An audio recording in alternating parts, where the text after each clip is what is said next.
안녕하세요. 요즘은 평범하게 사는 것조차 어렵다는 말이 있죠? 저도 그저 평범한 삶을 원했던 여자입니다. 저희 결혼 생활은 마치 롤러코스터를 탄 것처럼 오르막과 내리막이 많았어요. 그 시작은 남편과의 운명적인 만남이었죠. 우리는 대학교 동아리에서 처음 만났어요. 저는 영문학을 전공하고 있었고, 남편은 컴퓨터 공학과였죠. 전공은 달랐지만, 우리는 같은 독서 동아리에 속해 있었어요. 처음 그를 봤을 때 저는 그의 따뜻한 미소와 지적인 눈빛에 끌렸어요. 그는 항상 책을 들고 다녔고 토론할 때면 열정적으로 자신의 의견을 펼쳤죠. 우리의 첫 대화는 셰익스피어의 로미오와 줄리엣에 대한 것이었어요. 그는 이 작품이 단순한 로맨스가 아니라 당시 사회의 갈등과 세대 간의 대립을 보여주는 작품이라고 열변을 토했죠. 저는 그의 깊이 있는 해석에 감탄했고 우리는 그날 밤 카페에서 몇 시간 동안 이야기를 나눴어요. 그 후로 우리는 자주 만나게 되었고 서로에 대해 더 알아갈수록 사랑에 빠져갔어요. 그는 제가 만난 사람 중 가장 다정하고 이해심 깊은 사람이었어요. 항상 제 이야기를 귀 기울여 들어주었고 제 꿈을 응원해 주었죠. 저 역시 그의 꿈을 지지했고 우리는 서로에게 없어서는 안 될 존재가 되어갔어요. 대학을 졸업하고 4년 정도 연애를 하면서 우리는 결혼을 결심했어요. 그때만 해도 우리 앞에 어떤 시련이 기다리고 있는지 전혀 몰랐죠. 우리의 사랑만 있다면 모든 것을 극복할 수 있을 거라고 순진하게 믿었어요. 우리가 결혼을 결심하고 양가 부모님께 인사를 드리러 갔을 때 첫 번째 시련이 찾아왔어요.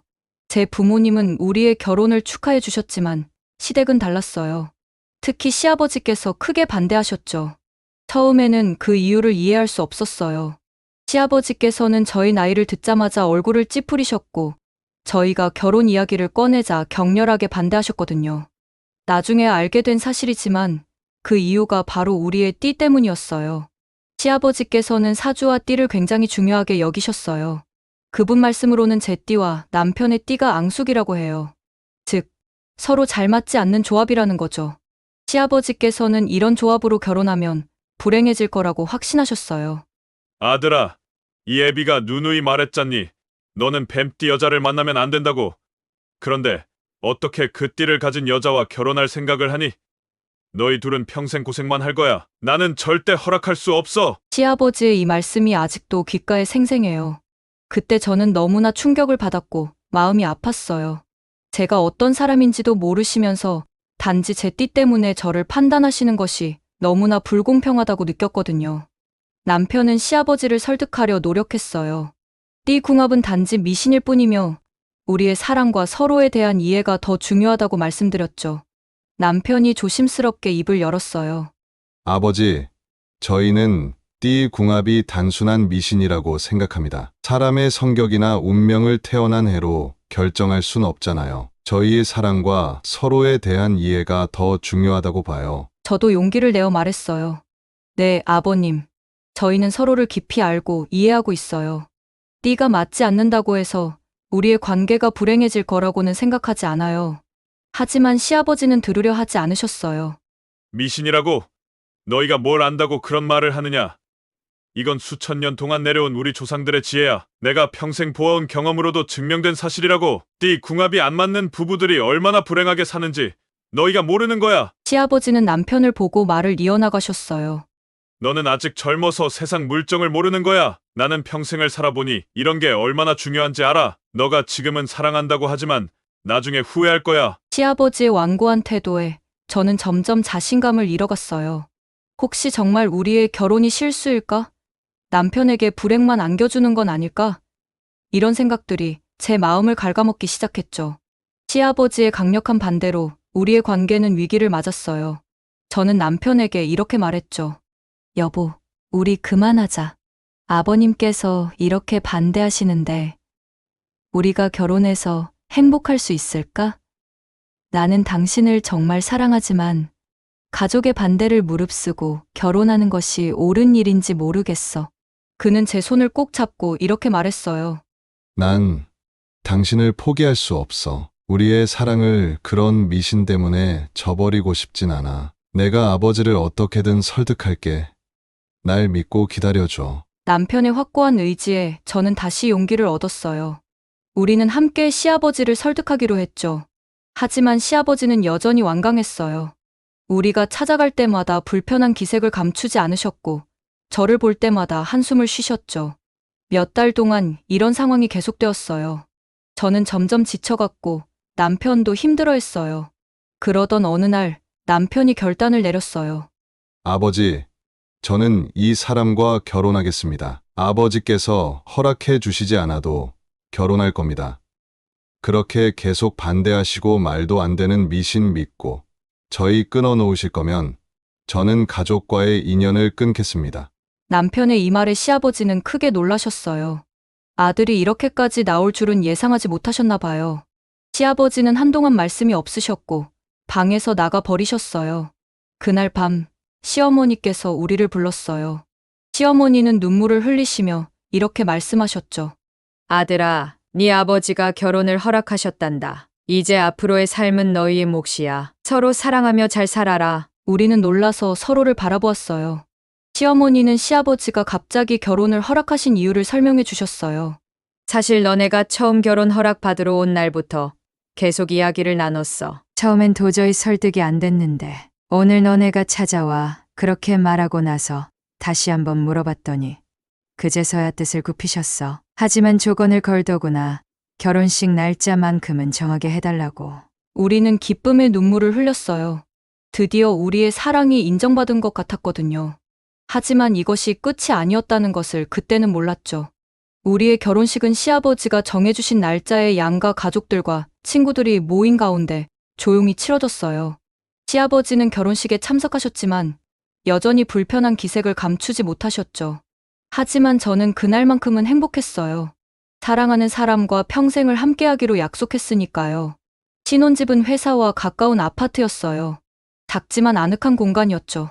처음으로 우리만의 공간을 꾸미는 일은 정말 즐거웠어요. 휴일이면 함께 가구를 고르러 다니고 벽지색을 고르며 행복한 시간을 보냈죠. 신혼 초기에는 모든 것이 장밋빛이었어요. 퇴근 후 함께 요리를 하고 주말에는 영화를 보거나 산책을 하며 시간을 보냈죠. 우리는 서로의 회사 일에 대해 이야기하고 미래에 대한 꿈을 나누었어요. 하지만 행복한 시간도 잠시 현실의 무게가 서서히 느껴지기 시작했어요. 직장에서의 스트레스, 집안일의 분담, 경제적인 문제 등 사소한 갈등들이 생겨났죠. 그래도 우리는 서로를 이해하려 노력했고 대화를 통해 문제를 해결해 나갔어요. 그러던 어느 날 시아버지께서 갑자기 우리 집을 방문하셨어요. 너희 띠궁합이 이렇게 나쁜데 아이는 언제 가질 거냐?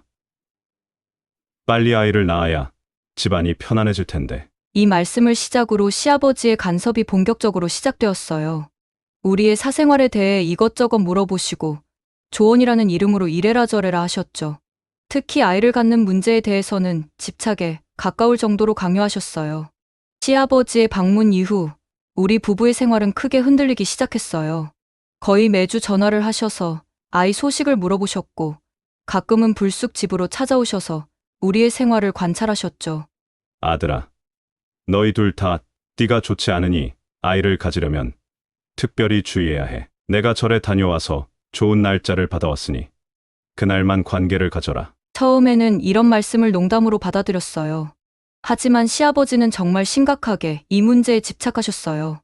심지어 달력에 특정 날짜를 표시해서 우리에게 주셨죠. 그리고 그날이 되면 꼭 전화를 하셔서 확인하셨어요. 오늘 꼭 관계해야 해. 그래야 좋은 기운을 받은 아이를 가질 수 있어. 이런 간섭은 저희 부부에게 큰 스트레스였어요. 가장 사적인 영역인 부부관계까지 간섭받는다는 것이 너무나 불편했죠. 남편도 아버지의 이런 태도에 당황스러워했어요. 아버지, 저희가 알아서 할게요. 신경 쓰지 마세요. 남편이 이렇게 말해도 시아버지는 들으려 하지 않으셨어요. 오히려 더 강하게 주장하셨죠. 너희가 뭘 알아? 내가 평생을 살아보니 이런 게 얼마나 중요한지 알아. 너희 띠 궁합이 나쁘니 더더욱 조심해야 해. 이런 상황이 계속되면서 우리 부부 사이에도 갈등이 생기기 시작했어요. 남편은 아버지의 뜻을 완전히 무시할 수 없다고 생각했고, 저는 이런 비합리적인 요구를 받아들일 수 없었거든요. 여보, 아버지가 저렇게까지 말하는데 조금은 들어야 하지 않을까?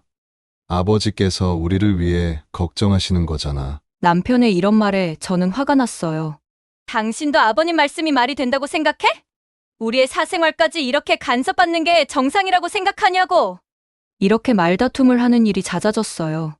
우리는 서로를 사랑했지만 시아버지의 간섭 문제를 어떻게 해결해야 할지 몰랐죠. 그렇게 1년 정도가 지났을 때 저는 임신을 하게 되었어요. 우리에겐 정말 기쁜 소식이었죠. 하지만 이 소식을 들은 시아버지의 반응은 예상 밖이었어요. 그래, 잘 됐다. 하지만 내가 말한 날짜에 아이를 가진 게 맞느냐? 이 말을 들은 순간 저는 정말 화가 났어요. 우리의 아이가 생겼다는 기쁜 소식에 축하는커녕 이런 말씀을 하시다니요. 남편도 이번엔 참지 못하고 아버지께 항의했어요.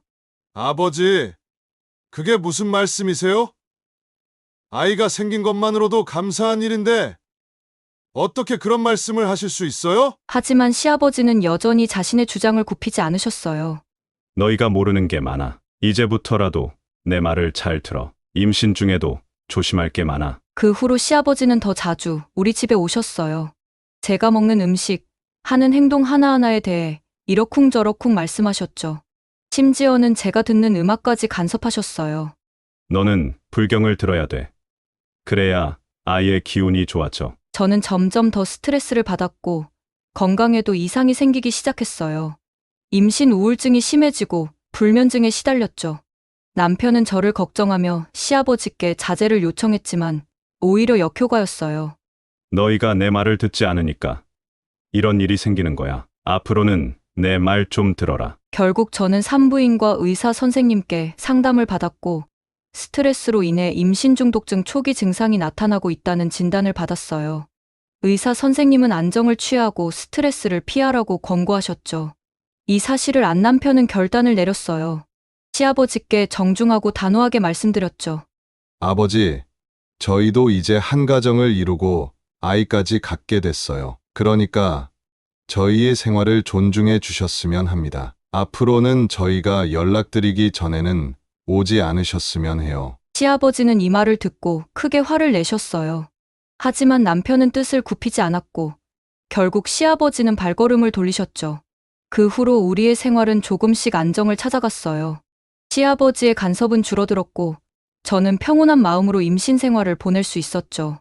그리고 마침내 건강한 아들을 출산했어요. 아이가 태어나고 처음으로 시댁 식구들이 모두 병원에 오셨어요.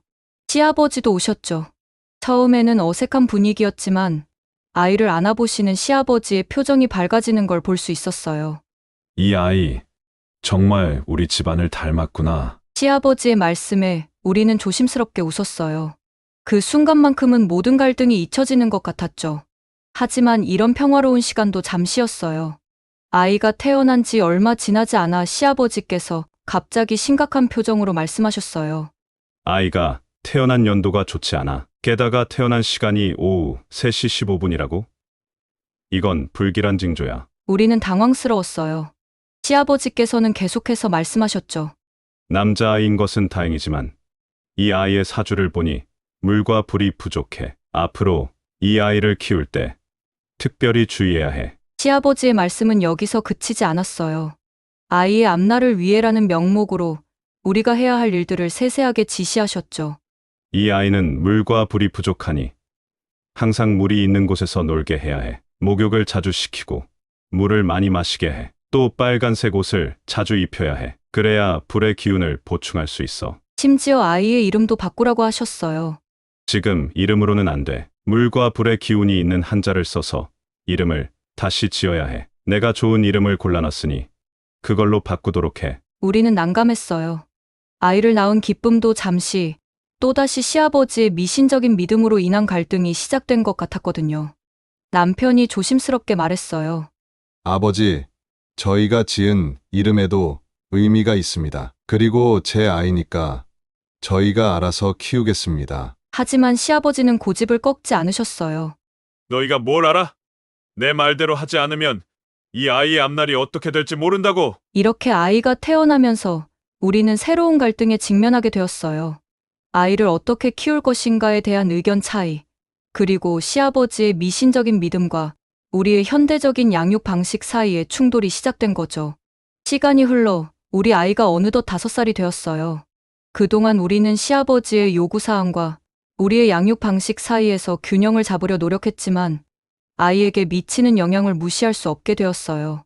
처음에는 몰랐는데 점점 아이가 또래들과 다르게 행동한다는 것을 느끼기 시작했어요. 다른 아이들이 밝고 활발하게 뛰어노는 동안 우리 아이는 항상 구석에 앉아 조용히 혼자 놀았죠.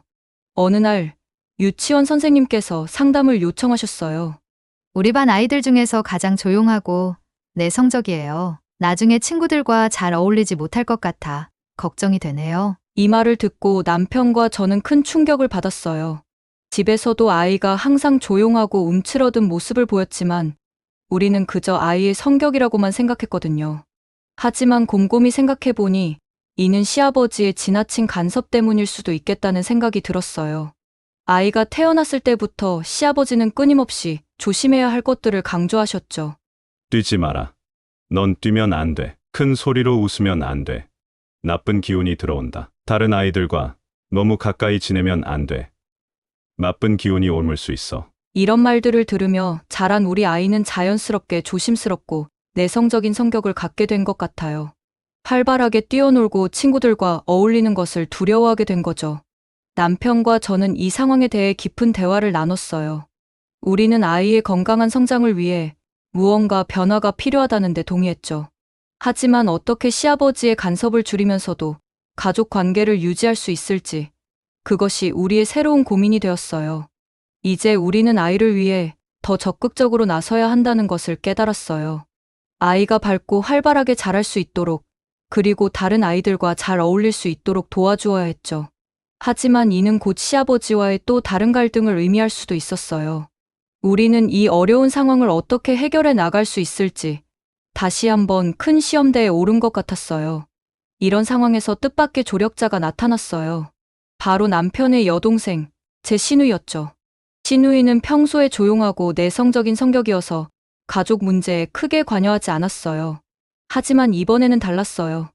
오빠, 새언니, 내가 아버지를 설득해 볼게. 나도 아버지의 미신에 대한 믿음 때문에 많이 힘들었거든. 시누이의 말에 우리는 놀랐어요. 그동안 시누이도 비슷한 경험을 했다는 사실을 몰랐거든요. 시누이는 자신의 이야기를 들려주었어요. 나도 대학교 때 만난 남자친구가 있었어. 정말 좋은 사람이었는데 아버지께서 띠가 맞지 않는다고 반대하셔서 헤어졌지. 그때부터 아버지의 미신적인 믿음에 대해 의문을 가지게 됐어. 시누이의 이야기를 들으며 우리는 마음이 아팠어요. 그동안 시누이도 혼자 힘들어했다는 생각에 미안한 마음도 들었고요. 시누이는 시아버지를 설득하기 위해 노력했어요. 아버지와 단둘이 이야기를 나누기도 하고 관련된 책을 함께 읽어보자고 제안하기도 했죠. 처음에는 시아버지께서 완강하게 거부하셨지만 시간이 지나면서 조금씩 마음의 문을 여셨어요. 아버지, 우리가 행복하게 사는 게 중요하지 않을까요? 띠나 사주보다는 서로 사랑하고 이해하는 게 더 중요해요. 시누이의 끈질긴 설득에 시아버지도 조금씩 변하기 시작했어요. 그러던 어느 날 뜻밖의 일이 벌어졌어요. 시아버지께서 갑자기 쓰러지신 거예요. 평소 혈압이 조금 높으셨는데 그날따라 날씨가 더워서 탈진하신 것 같았어요. 나이가 있으시다 보니 단순한 탈진에도 회복이 쉽지 않으셨죠. 우리 부부는 망설임 없이 시아버지를 모시기로 했어요. 그동안 결혼 생활에 많은 간섭을 하시고 우리를 힘들게 하셨지만 그래도 가족이니까요. 병원에서 시아버지는 의식을 찾지 못한 채 며칠을 누워 계셨어요. 의사 선생님은 큰 문제는 없지만 연세가 있으시다 보니 회복에 시간이 걸릴 수 있다고 하셨죠. 우리는 번갈아 가며 병간호를 했고 가끔 아이도 병실에 데려갔어요. 어느 날 병실에서 놀라운 일이 벌어졌어요.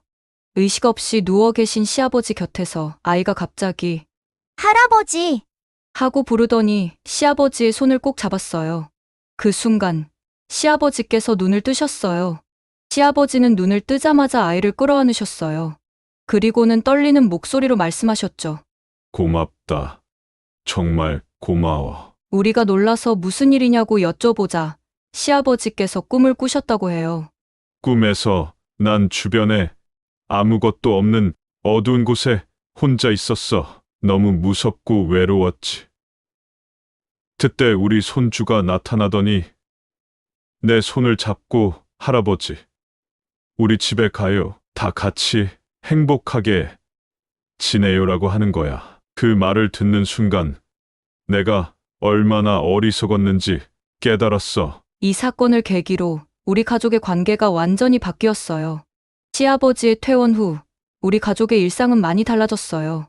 물론 시아버지께서 완전히 미신을 버리신 것은 아니었지만 예전에 비하면 많이 나아졌죠. 시아버지는 여전히 가끔 미신적인 얘기를 꺼내시곤 했어요. 예를 들어 이사를 갈 때 좋은 날짜를 고르자고 하시거나 아이의 생일에 특정 음식을 먹어야 한다고 말씀하시곤 했죠. 하지만 큰 변화가 있었어요. 우리가 싫다고 말하면 더 이상 강요하지 않으셨거든요. 아, 그래. 너희가 싫다면 어쩔 수 없지. 나는 그냥 제안만 한 거야. 이렇게 말씀하시며 물러서는 모습을 보면 시아버지도 정말 노력하고 계시구나 하는 생각이 들었어요. 시아버지께서는 이제 아이와 함께 시간을 보내며 진정한 할아버지의 역할을 하시려 노력하셨죠. 아이와 함께 공원에 가서 산책을 하기도 하고 동화책을 읽어주시기도 했어요. 물론 가끔은 옛날 이야기를 하시면서 미신적인 교훈을 주려고 하셨지만 우리가 눈치를 주면 곧바로 주제를 바꾸셨어요. 어느 날 시아버지께서 아이의 방에 들어가시더니 벽에 걸려있던 부적들을 보시고는 한숨을 쉬셨어요. 하지만 우리의 의견을 물어보시더니 결국 그것들을 떼어내고 아이가 그린 그림들을 예쁘게 액자에 넣어 걸어주셨죠. 이게 더 예쁘구나. 우리 손주의 그림이 어떤 부적보다도 이 집을 지켜줄 거야. 그렇지만 혹시 모르니 창문 틈에 작은 부적 하나만 붙여두면 어떨까? 우리는 그 말씀에 살짝 웃음을 지었지만 시아버지의 노력을 인정하고 존중해드렸어요. 우리 부부에 대한 태도도 크게 바뀌셨어요. 더 이상 우리의 사생활에 깊이 간섭하지 않으셨고 우리의 결정을 대체로 존중해 주셨죠. 가끔 미신적인 조언을 하시려다가도 우리의 반응을 살피시고는 그냥 참고만 해라. 라고 말씀하시곤 했어요. 어느 날 시아버지께서 우리에게 조용히 말씀하셨어요. 너희 덕분에 나도 많이 배웠다. 가족은 띠만으로 결정하는 게 아니구나. 내 생각을 완전히 바꾸긴 어렵지만 너희를 믿고 따르도록 노력할게. 이 말씀을 듣고 저는 눈물이 났어요. 완벽하진 않지만 시아버지의 이런 작은 변화와 노력이 우리 가족을 더 단단하게 만들어주고 있다는 생각이 들었거든요. 시아버지의 점진적인 변화와 함께 우리 가족은 새로운 시작을 맞이했어요. 완벽하진 않지만 서로를 이해하고 존중하려는 노력이 우리 가족을 조금씩 변화시키고 있었죠. 이제 우리는 가족 회의를 통해 중요한 결정을 함께 내리곤 해요. 시아버지도 이 과정에 참여하시면서 때로는 본인의 미신적인 생각을 말씀하시기도 해요. 하지만 우리가 반대 의견을 내면 고개를 끄덕이시며 그럴 수도 있겠구나. 라고 말씀하시죠. 우리 부부는 이번 경험을 통해 많은 것을 배웠어요. 사랑만으로는 모든 것을 해결할 수 없다는 것, 가족 간의 소통과 이해가 얼마나 중요한지, 그리고 변화는 시간이 걸리지만 분명 가능하다는 것을 말이에요. 이런 경험들을 거치면서 우리 가족은 많이 변화했어요. 앞으로는 더 서로를 이해하고 존중하는 가족이 되고 싶어요. 매주 가족 회의를 열어 서로의 생각을 나누고 중요한 결정들을 함께 내리려고 해요. 시아버지의 의견도 듣고 우리의 생각도 전하면서 균형을 잡아갈 거예요. 아이에게는 더 넓은 세상을 보여주고 싶어요. 미신이나 편견에 얽매이지 않되 가족의 좋은 전통도 배울 수 있게 할 거예요. 시아버지께 우리 가문의 역사를 들려달라고 부탁드릴 생각이에요. 아이가 뿌리를 알면서도 넓은 시야를 가질 수 있게 되길 바라요. 시아버지와도 더 가까워지고 싶어요. 이제는 단순히 며느리와 시아버지 관계를 넘어 인생 선배로 조언을 구하고 대화를 나누고 싶어요. 시아버지의 경험에서 배우면서 동시에 우리의 생각도 나누는 그런 사이가 되고 싶어요. 남편과 저는 서로를 위한 시간도 꼭 가지려고 해요. 가족을 위해 애쓰다 보면 우리 둘만의 시간을 잊기 쉽더라고요. 정기적으로 데이트도 하고 서로의 꿈과 고민을 나누는 시간을 가질 거예요. 우리만의 새로운 추억도 만들고 싶어요. 매년 가족 여행을 간다든지 특별한 날에는 다 같이 요리를 한다든지 하는 식으로요. 그리고 시누이 얘기를 안 할 수가 없네요. 시누이도 많이 변했어요. 아버님이 변하시는 걸 보면서 시누이도 용기를 얻었나 봐요. 예전에 포기했던 꿈을 다시 찾아 대학원에 갔어요. 심리학을 공부하고 있죠. 오빠, 새언니, 정말 고마워. 아버지가 변하시는 걸 보고 이제는 내가 하고 싶은 걸 할 수 있겠다 생각했어. 신우이가 이런 말을 했을 때 정말 뿌듯했어요. 우리 가족의 변화가 신우이에게도 좋은 영향을 줬다는 게 너무 기뻤거든요. 요즘 신우이는 주말마다 우리 집에 와요. 아이와 놀아주고 심리학 공부하면서 배운 걸 아이 키우는데 적용해보기도 해요. 시아버지도 신우이의 변화를 좋게 보시는 것 같아요. 우리 딸, 아빠가 많이 미안했다. 훌륭하게 자라줘서 고맙구나. 시아버지가 이런 말씀을 하셨을 때 신우이 눈에 눈물이 고이는 걸 봤어요. 앞으로 신우이와도 더 가까워지고 싶어요. 자매 같은 친구가 되고 싶어요. 서로 고민도 나누고 힘들 때 의지할 수 있는 그런 사이요. 이렇게 우리 가족의 이야기를 되돌아보니 많은 것이 변했다는 걸 실감해요. 처음에는 너무 힘들고 어려웠지만 지금은 그 모든 과정이 우리를 더 강하고 따뜻한 가족으로 만들어준 것 같아요.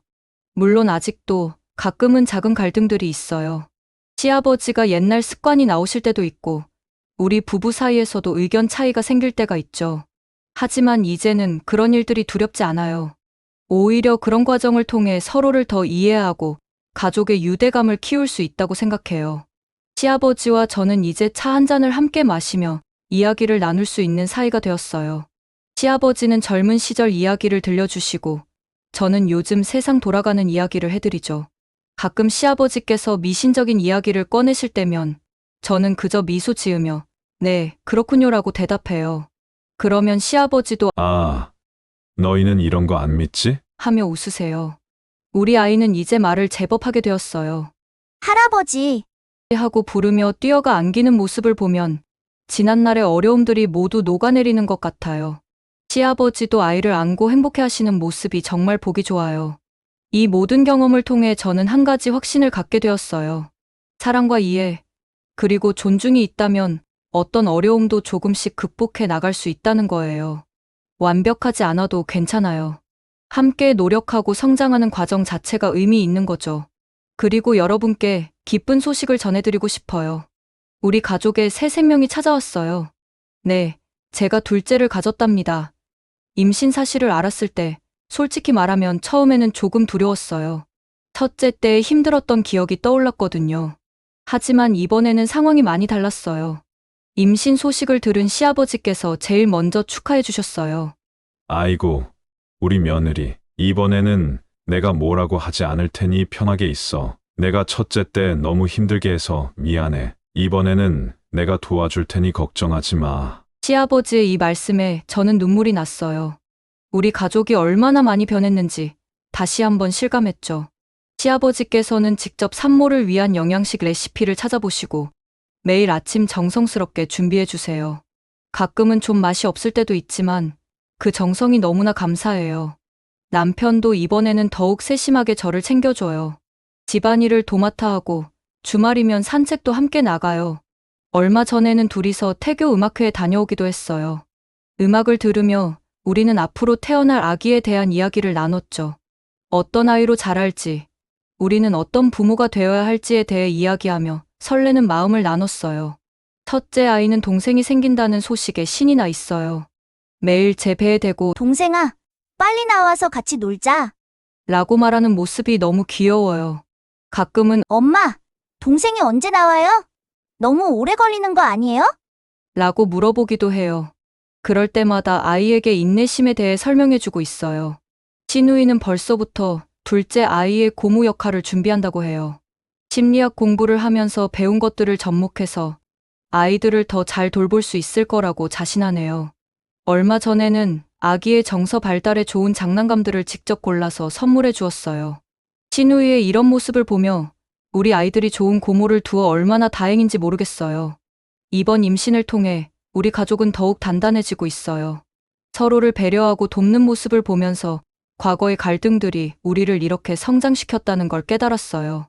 물론 앞으로도 새로운 도전들이 있겠지만 이제는 그런 것들을 두려워하지 않아요. 우리는 함께 이겨낼 수 있다는 걸 알게 되었으니까요. 가족 간의 갈등은 누구나 겪을 수 있는 일이에요. 하지만 그것을 어떻게 대하고 극복해 나가느냐에 따라 가족의 미래가 달라질 수 있어요. 우리처럼 서로를 이해하고 존중하려 노력한다면 비록 더디더라도 분명 행복한 결말을 만들어갈 수 있을 거예요. 여러분의 가정에도 사랑과 이해, 그리고 행복이 가득하기를 바랍니다. 우리의 이야기가 비슷한 어려움을 겪고 있는 분들에게 작은 위로와 희망이 되었으면 좋겠어요. 완벽한 가족은 없지만 서로 사랑하고 이해하려 노력하는 가족은 있을 수 있다는 걸 기억해 주세요. 이제 우리 가족은 새로운 가족 구성원을 맞이할 준비를 하고 있어요. 아기 방을 꾸미고 필요한 물품들을 하나둘 준비하면서 설레는 마음을 감출 수 없어요. 이 모든 과정이 우리 가족에게는 소중한 추억이 되고 있답니다. 이것으로 저희 가족의 이야기를 마칠게요. 긴 이야기 들어주셔서 정말 감사합니다.